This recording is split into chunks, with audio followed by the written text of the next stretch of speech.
In today's breaking story, Trump's son just made a desperate phone call all over the president's health.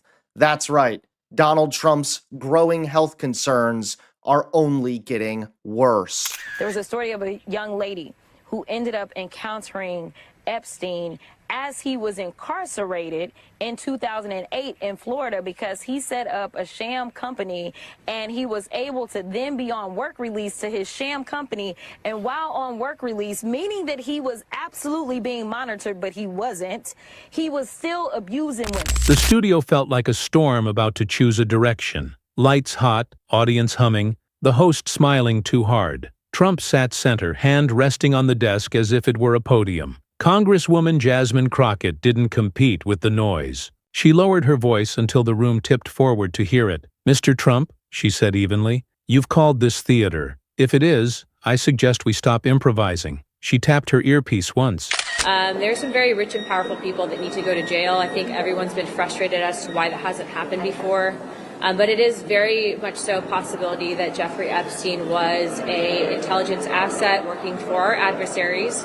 But also, too, I think the questions that we have is how much did our own government know about it? And so there's more to follow, and I'm sure you'll be hearing from the chairman momentarily, but I do applaud the victims from coming. The 40-watt LED behind them cut from glossy graphics to a matte black slate. Somewhere in the control room, a tech whispered, "Rolling." Trump gave the practiced wave that usually ends conversation. "Next question." The audience chuckled on cue. Jasmine didn't blink. She set a cream envelope on the desk. Red tamper tape, clerk's stamp, chain of custody tag catching the light. "Before we move on," she said, "I'm introducing one exhibit. Lawfully obtained, verified by an independent examiner, and cleared for broadcast by court order. Entered at 6:41 p.m. She placed a one-page notice of consent recording and judicial authorization under the document. We also need to understand that Debbie Wasserman Schultz has legislation that she has been trying to push forward. And so in a bipartisan way, we all need to get behind Debbie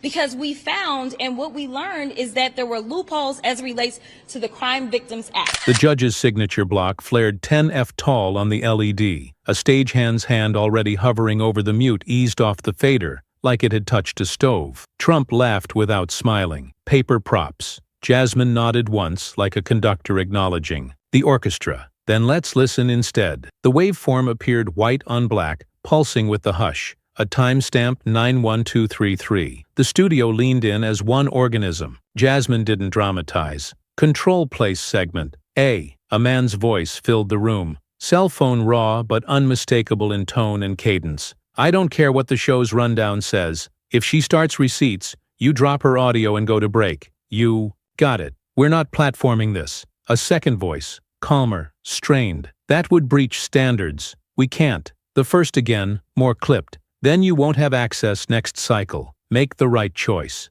No one clapped. No one booed. They did something. Rarer on live television. They listened. As well. I called my father over the weekend and be like, "Hey, just want to make sure you're not dead. I know my daughter's playing golf with you as we speak, but, I keep reading about it on Twitter, so I just want to make sure."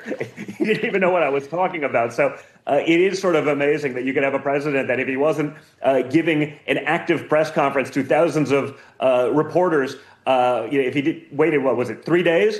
All of a sudden, he's dead or there's something wrong. The host swallowed mic, catching it. Trump chopped the air. Out of context, fake. Jasmine didn't look at him. Context is why there are 3 segments. She lifted the envelope, broke the seal with a clean rip, and slid a certified transcript beneath the camera. Voice ID independent forensic comparison. High confident source, consensual party to call. Chain logged, hashed, and sealed. The LED split on the left. The waveform on the right. The transcript clean fonts. No adjectives. Segment B. Jasmine said quietly. New timestamp 091307. The same voice lower now also pull the chyron. Documents becomes rumored. We're not letting that word on screen. The studio didn't gasp. The reaction was a softer sound. 100 people realizing they'd seen that exact. Jasmine said a standards memo under the lens, stamped by the very show they were sitting on. On-air talent must assume microphones are live at all times. Content uttered on set may be used at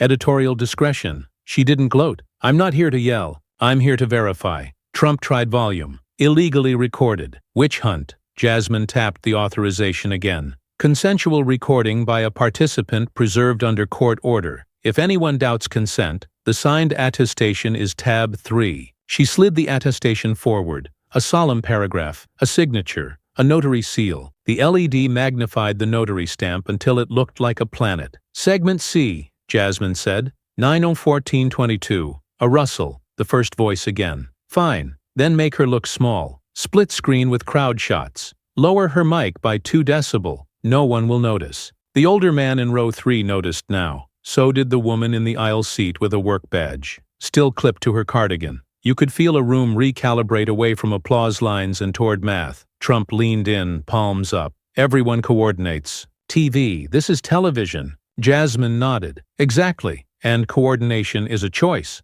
So is calling evidence rumors while your own notes script the edit. She clicked a remote. The wall filled with a simple grid. Left the on-air lines about authenticity and no choreography. Right. Internal call sheets and message guidance that read, no unscripted Q&A if pressed. We don't dignify rumors. Lower opponent by -2 dB if necessary. Jasmine didn't look triumphant. She looked tired in a way that made trust easier. This isn't about whether production exists. It's about whether viewers were told the truth about